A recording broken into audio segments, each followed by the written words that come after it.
ये आकाशवाणी रायपुर है। छत्तीसगढ़ी समाचार बुलेटिन के संग मीनल तिवारी के जय जोहार। अब सुनो आज के प्रमुख समाचार। मुख्यमंत्री हा नई दिल्ली में केंद्रीय गृह मंत्री ले भेंट करके माओवाद प्रभावित क्षेत्र में चलाए जात अभियान और सुरक्षा बल के कार्रवाई के बढ़वार के दिन जानकारी। मुख्यमंत्री हा आज नई दिल्ली में केंद्रीय नागरिक उड्डयन मंत्री ले भेंट करीन रायपुर एयरपोर्ट ले सिंगापुर और दुबई बर सोझे उड़ान जल्दी शुरू करे में बनी सहमति। और बिटकॉइन घोटाला मामला के जांच करत ईडी के अधिकारी मन हा आज रायपुर में साइबर एक्सपर्ट गौरव मेहता के घर छापा मार कार्रवाई करीन। अब समाचार विस्तार ले। नई दिल्ली दौरा के बेरा मुख्यमंत्री विष्णुदेव साय हा आज केंद्रीय गृह मंत्री अमित शाह ले भेंट करीन। बैठक के बेरा मुख्यमंत्री हा केंद्रीय गृह मंत्री ला माओवाद प्रभावित क्षेत्र में चलाए जात अभियान और सुरक्षा बल के कार्रवाई के बढ़वार के जानकारी दीन।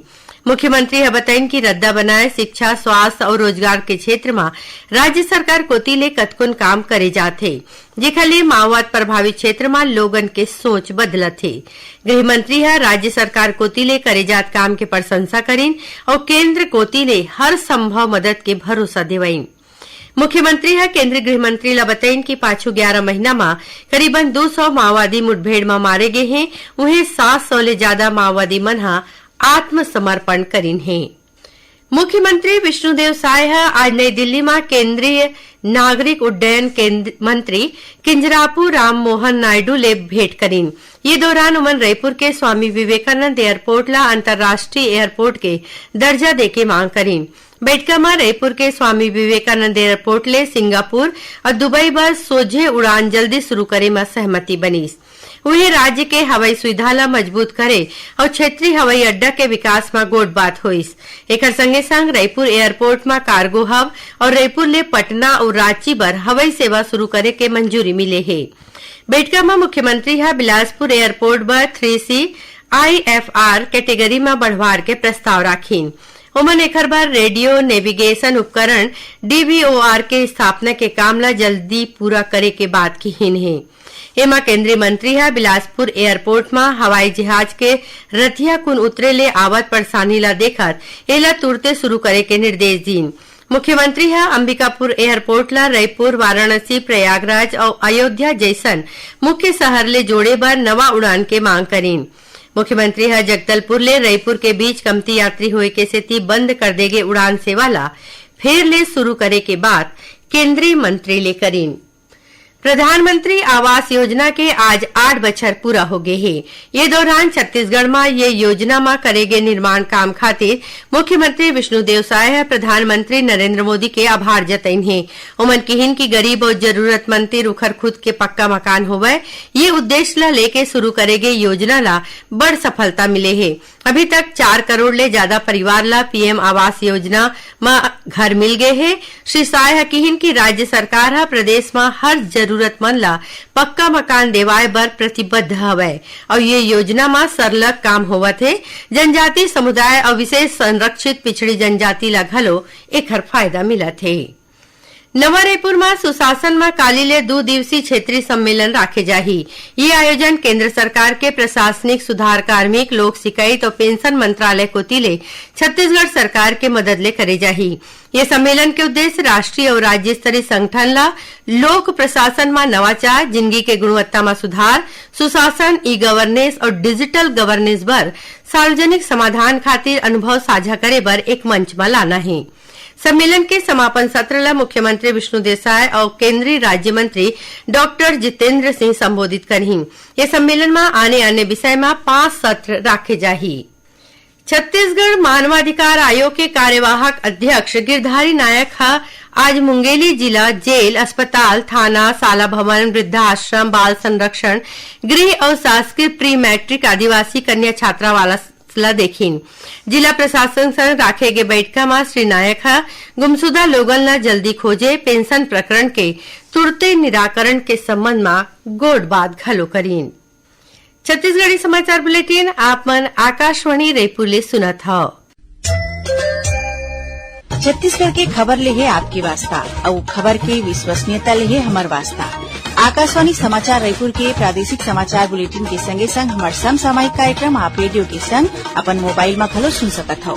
आकाशवाणी समाचार फेसबुक, ट्विटर और यूट्यूब में घलो हावय। हमारे फेसबुक पेज हरे Chhattisgarh news on AIR, Twitter handle CGAIR news और हमारे यूट्यूब चैनल हरे छत्तीसगढ़ AIR न्यूज। तो अब रेडियो के संगे संग आपके मोबाइल के माध्यम ले हम आप तक पहुंचत हन। छत्तीसगढ़ के हर खबर पर सुनत रहो आकाशवाणी समाचार। अब आगू बढ़बो बाचे समाचार कोती। बिटकॉइन घोटाला मामला की जांच करत प्रवर्तन निदेशालय ईडी के अधिकारी मन हा आज रायपुर में साइबर एक्सपर्ट गौरव मेहता के घर छापा मार कार्रवाई करे हैं। जांच के दौरान अधिकारी मन हा गौरव मेहता के दस्तावेज समेत घर भर के तलाशी लीन। जानकारी के मुताबिक गौरव मेहता पुणे के एक कंसल्टेंसी कंपनी पर काम करते। ये वही कंपनी है जो अमित भारद्वाज के 6,600 करोड़ रुपया के क्रिप्टो करेंसी घोटाला की जांच में पुणे पुलिस ला मदद करत है। आरोप हवे कि सुप्रिया सुले और नाना पटोले हा गौरव मेहता ले भेंट करे रहीन और चुनाव में बौरे बार बिटकॉइन के बदला नगद राशि के मांग करे रहीन। ये मामला में गौरव हा खुद तीर बिटकॉइन वॉलेट होए के जानकारी दे रहीन। एकर बादे ले ईडी के अधिकारी ये मामला के जांच में जुटे हैं। दुर्ग के मेडिकल स्टोर चलैया संग ऑनलाइन ठगी करे के मामला आगू आए है। पीड़ित संग एक कंपनी में पैसा लगाए के बाद बने फायदा देवाए के नाव में 3 लाख रुपया के ठगी करेगे है। ठगा दवाई दुकान चलैया ले पाछू 15 ले 30 अगस्त के बीच मोबाइल में गोट बात करके पैसा जमा करे के झांसा दीस, जेमा पीड़ित हा आने बैंक खाता में 47 घाव भुगतान करीस। 30 अगस्त के कंपनी के ऐप खुले बर बंद हो गए, जेकर बाद पीड़ित ला अपन संग ठगी होए के पता चलीस। एकर बाद पीड़ित हा 1930 में फोन करके ऑनलाइन ठगी के रिपोर्ट दर्ज कराईस। दुर्ग के साइबर पुलिस थाना हा अपराध दर्ज कर ले है। स्वच्छ भारत मिशन में काली ले देश भर में हमारा शौचालय हमारा सम्मान अभियान के शुरुआत हो गए है। 10 दिसंबर तक चलैया ये अभियान में प्रदेश में साफ सफाई और शौचालय के उपयोगिता ला बढ़ावा देबर कतकोन कार्यक्रम करे जाही। अभियान ला लेके कोरिया जिला के कलेक्टर चंदन त्रिपाठी स्वच्छ भारत मिशन के प्रबंध समिति के बैठका लीन।